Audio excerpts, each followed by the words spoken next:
harbinger of peace, prosperity and harmony for the world. May this sacred month open the doors of blessings and salvation for the Ummah.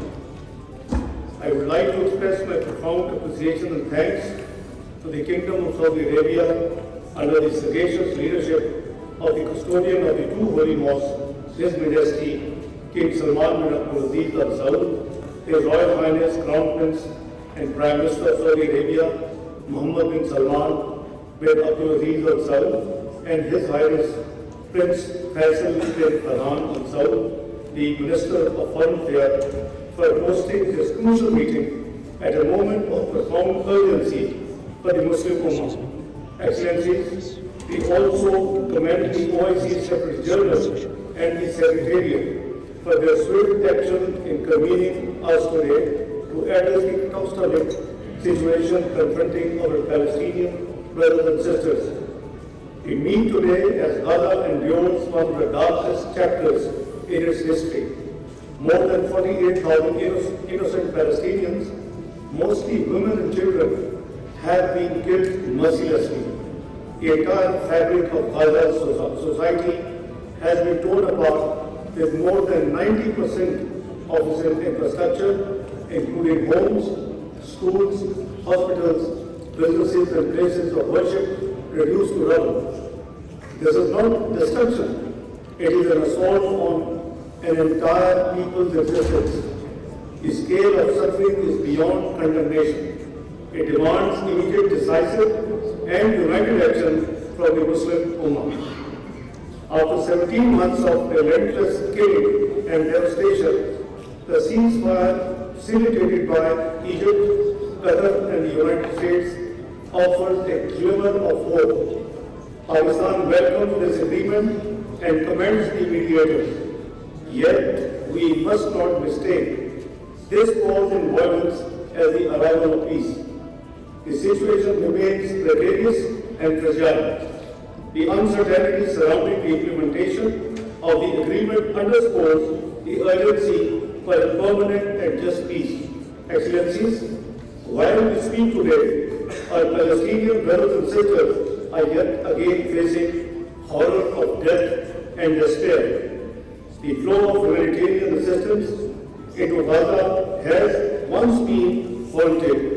Such cruelty during the holy month of Ramazan is highly condemnable. Blocking aid is a war crime, further accelerating the humanitarian catastrophe in Gaza, where the vast majority of the people rely on aid for their sheer survival. The fate of Palestine and the entire region is hanging by a thread. We need to scramble as a collective force to save Palestine. Excellencies, the ceasefire must be honored in full, including the commitments for a smooth flow of humanitarian assistance.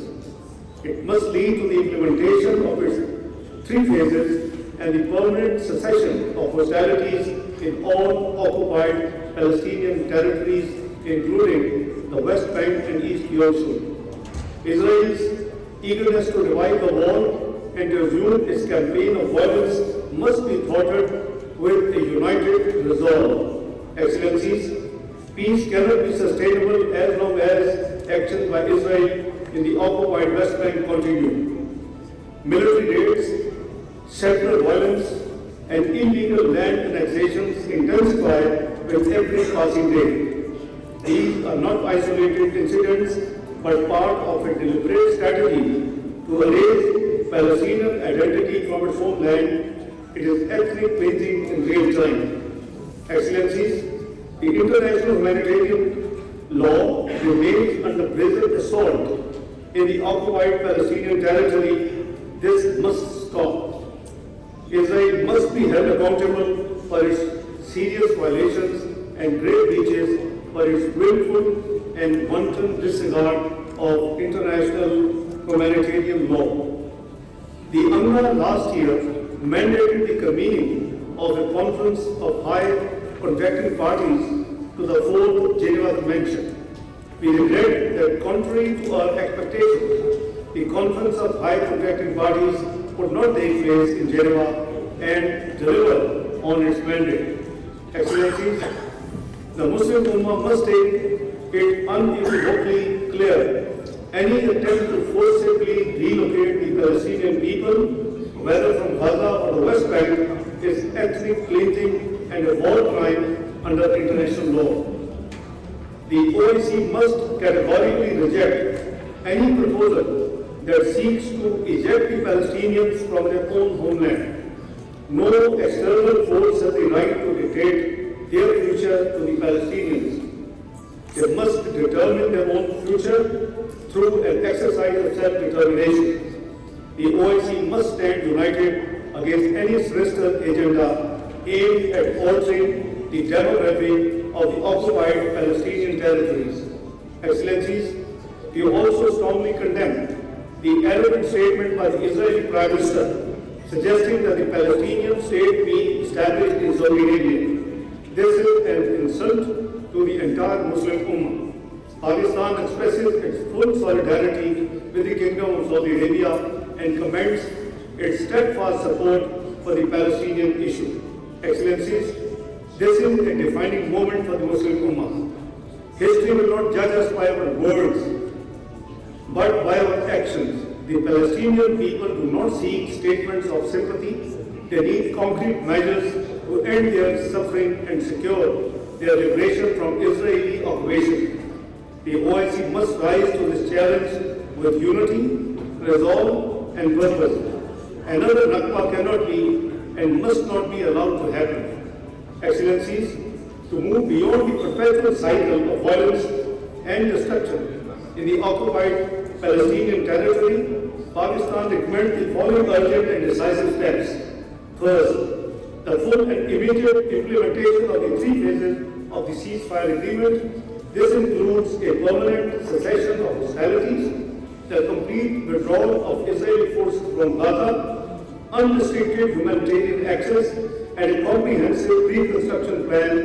Pakistan fully supports all for implementation of the UN Security Council Resolution 2735 of 2024. A ceasefire that does not lead to a sustainable peace will only delay the next catastrophe. Number 2, Israeli aggression in the West Bank must end.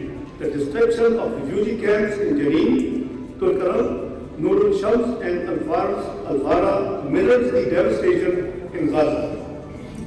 Forced displacements, illegal land annexations, and sexual violence must be reversed in accordance with the UN Security Council 2334 of 2016. The legal and historical status of the Haram al-Sharif Al-Aqsa Mosque must be upheld. Number 3, the Palestinians must receive expanded and unhindered humanitarian assistance. UNRWA must be allowed to operate without obstruction. Israel has a legal duty under Article 2, Sub-Article 5 of the UN Charter to facilitate its work. The UN Secretary General Resolution ARES 79/232 of 2024 reinforces its obligation and condemns all attempts to hinder humanitarian aid. The deliberate targeting of aid agencies is a moral outrage and a violation of international law. Humanitarian relief must never be weaponized. Number 4, the forced displacement of Palestinians must be recognized as a red line. The OIC must collectively oppose and block any attempt to relocate Palestinians from their homeland, whether through direct coercion or under the guise of humanitarian relief and reconstruction. Any such move constitutes ethnic cleansing and a grave violation of international law.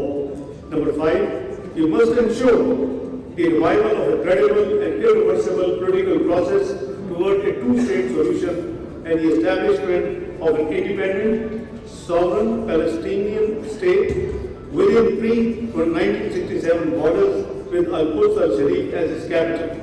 This is the only viable path to durable peace.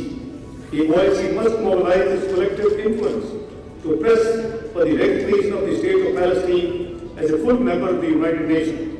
The upcoming June conference, co-chaired by France and Saudi Arabia, is an important opportunity for the peaceful resolution of the Palestinian question and the implementation of the two-state solution. Number 6, the OIC must take decisive diplomatic and economic measures to hold Israel accountable for its crimes in Gaza and the West Bank. This should include trade restrictions, sustained diplomatic pressure, and legal action at the International Court of Justice. Excellencies, Pakistan welcomes the Gaza reconstruction plan prepared by the Arab Republic of Egypt. We believe the plan offers a balanced, practical, and efficient approach to rebuilding Gaza. The fact that the Palestinians have been taken on board in finalizing the plan and are envisaged to hold key role in shaping their future imparts further credence to the plan. It also manifests the pan-Islamic spirit of solidarity and unanimity on the issue of Palestine. Excellencies, I take this opportunity to warmly welcome Syria back into the fold and family of the OIC. Pakistan supports the stabilization of Syria through an inclusive, Syrian-owned and Syrian-led political process.